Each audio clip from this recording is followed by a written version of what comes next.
Okay, here it is all back together. Um,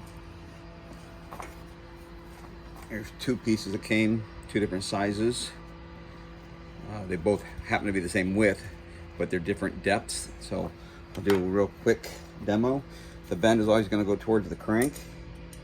So it does fit perfectly fine. It doesn't fit in the middle, it doesn't fit in the bottom. That's because this is the widest one and this happens to be the widest came. So anything smaller is definitely going to fit. So you just put a little pressure on it. You can see a little bend and just start cranking it a little back and forth.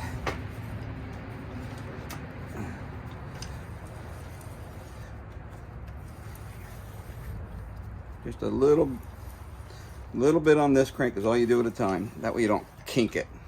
And when you do it, let's just say you're doing something that's maybe 20 inches around.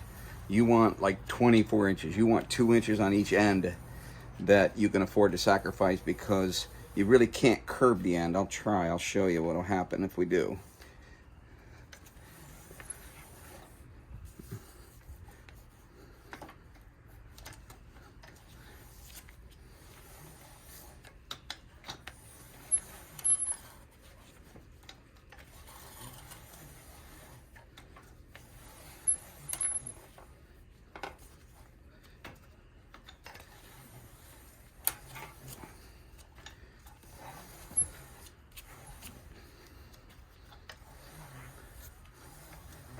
But obviously you can see it works.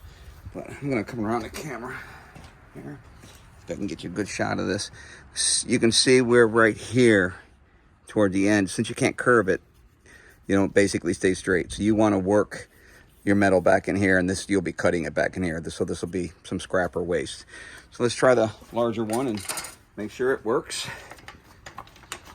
Now this is super heavy cane, so this will be a good test. Whatever. This one's the bottom one. Oops. Oh yeah, no problem at all.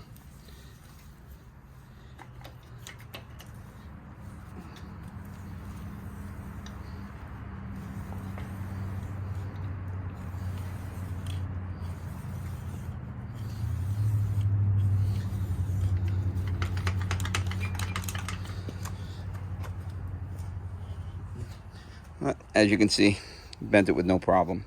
So I'm going to remove two pieces to ship this so it's smaller. I'm going to remove this top handle and this handle. So I'm going to undo the camera here and get a good close-up.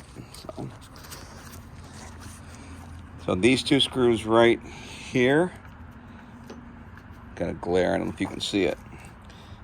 I'm going to take them out, take the handle off. I'll put the screws back in. And this one outer nut right here, I'm going to take it off and get this handle off out of the way. That way it'll go in a smaller package and be more affordable to ship. When you put it back together, drop any kind of glue in here or caulk or anything. Maybe Elmer's glue. It doesn't really matter what it is. You just don't want these screws to back out. But I don't want to put anything in there now so that it doesn't gum up on you. But it's totally been rebuilt, totally lubed. The threads underneath are all entirely, completely cleaned, rethreaded, everything. So it should be perfect.